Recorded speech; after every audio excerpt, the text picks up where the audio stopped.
अल्हम्दुलिल्लाह नहमदुहु व नस्तईनुहु व नस्तगफिरुहु व नु'मिनु बिही व नतवक्कलु अलैहि व नऊज़ु बिल्लाहि मिन शुरूरि अनफुसिना व मिन सय्यिआति आमालिना।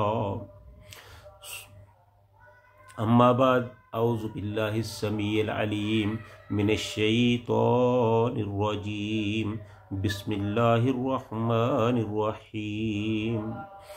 अय्यामम मअदूदात फमन कान मिनकुम मरीदन औ अला सफरिन फ़इद्दतुम मिन अय्यामिन उखर व अलल्लज़ीना युतीकूनहु फ़िद्यतुन तआमुन मिस्कीन फमन ततव्वअ खैरन फहुव खैरुल लहु व अन तसूमु खैरुल लकुम इन कुंतुम तअलमून। सदक़ल्लाहुल अज़ीम। इससे पहले हम रोज़ों की फ़र्ज़ियत के बारे में कुछ मरूज़ात आपके सामने पेश कर चुके हैं। ये आयत भी रोज़ों के ही मुतल्लक़ है। ये उससे अगली आयत यानी 184 नंबर आयत है। तो हम इसका तर्जमा और तफसीर आपके सामने पेश करते हैं। अल्लाह ताला ने फरमाया अय्याम मादूदात, ये चंद दिन गिनती के हैं।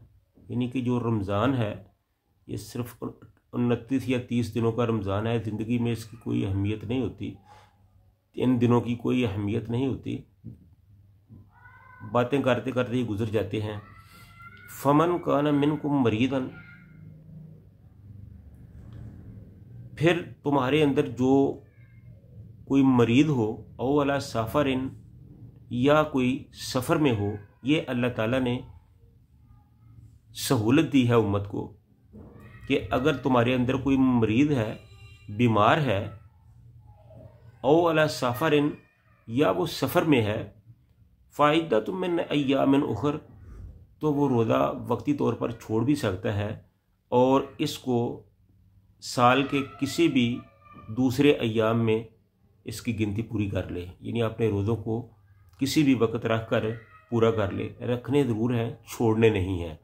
सिर्फ ये सहूलत दी गई है कि बीमारी की हालत में आप रोज़ा अगर नहीं रख सकते तो आपको रुख्सत है, और अगर आप सफ़र पर जा रहे हैं तो भी आपको रुख्सत है। और जब आपको अल्लाह ताला सेहत दे दे और आपका सफ़र के मामलात ख़त्म हो जाएं तो फिर आप इन रोज़ों को पूरा कर सकते हैं। और ये ज़रूरी नहीं है कि फ़लाँ दिन कर किए जाएं, बल्कि आप किसी भी वक्त कर सकते हैं।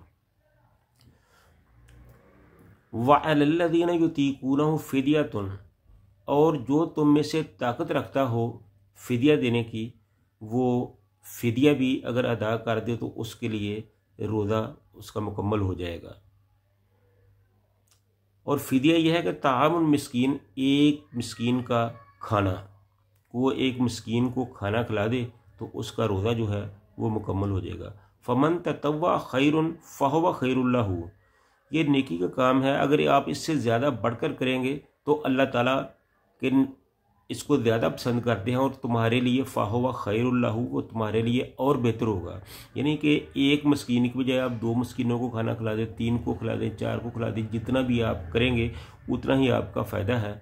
आपको अल्लाह ताला उसका अजर और नेकी अता फरमाएगा।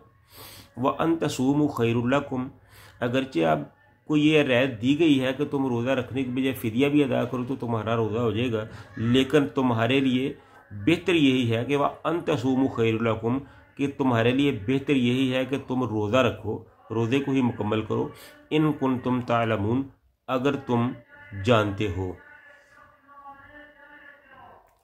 इसमें अल्लाह ताला ने फरमाया कि अय्याम मादूदात, ये चंद दिन हैं गिनती के, यानी कि 29 या 30 दिन हैं।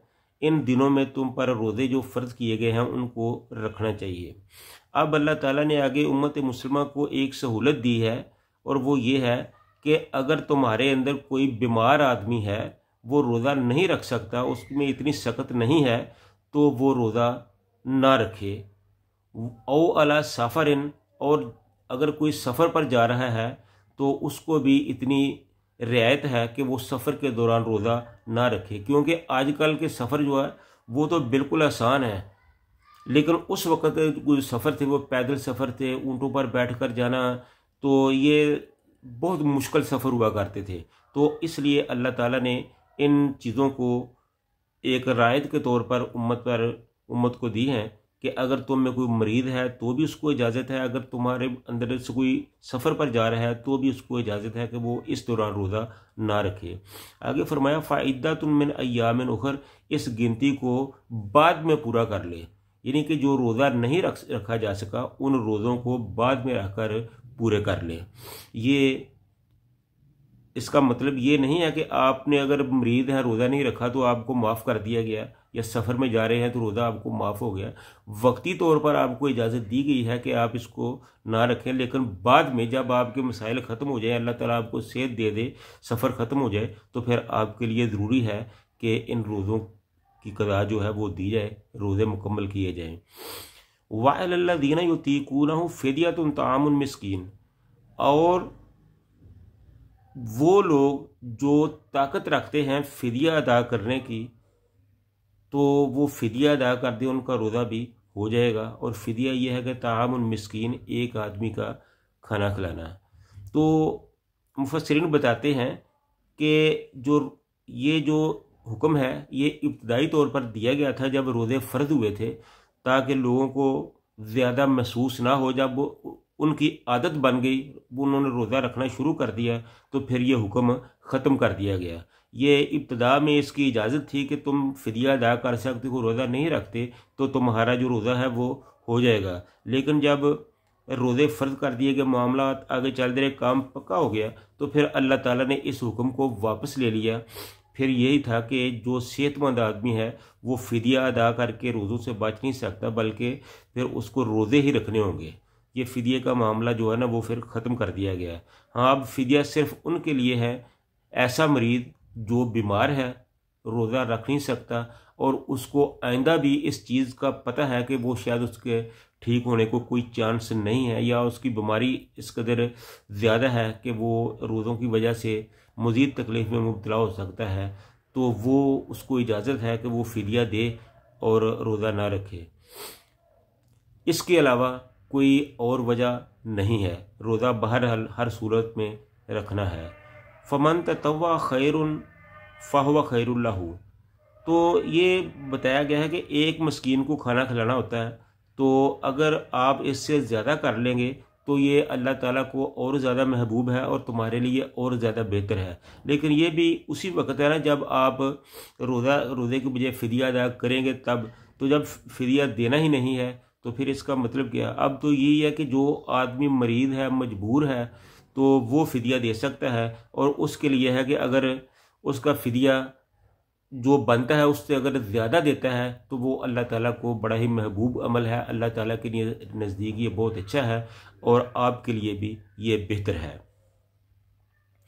अन तसूम व अन तसूमु खैरुल लकुम, तो इन सारी बातों के बावजूद अगर आप मसलन आप बीमार हैं, आपकी जान को ख़तरा नहीं है, तो अगरचे आपको इजाज़त दी गई है कि आप रोज़ा ना रखें। अगर आप सफ़र में हैं तो आपको ये चूँकि इजाज़त दी गई है कि रोज़ा ना रखें, लेकिन अगर आपको पता है कि आप तंग होकर भी रोज़ा रख लेंगे और रोज़ा आपको कुछ नहीं कहेगा, तो फिर अल्लाह ताला ने फरमाया कि वह अन तसूमु खैरुल लकुम, तुम्हारे लिए बेहतर यही है कि तुम रोज़ा रखो, इन कुंतुम तालमून, अगर तुम जानते हो। यानी कि रोज़ा ही तुम्हारे लिए बेहतर है, लेकिन ये इंसान के अपने ज़मीर पर है कि अगर वो समझता है कि वो रोज़ा रखने से उसको कोई नुकसान नहीं पहुँचेगा तो उसको चाहिए कि वो रोज़ा रखे। अगर वो समझता है कि रोज़ा उसके लिए नुकसानदेह है, उसकी मौत वाक़या हो सकती है या उसकी बीमारी में इजाफ़ा हो सकता है, तो फिर उसको रोज़े से रुखसत है। इन कुंतुम तालमून, अगर तुम इन बातों को जानते हो।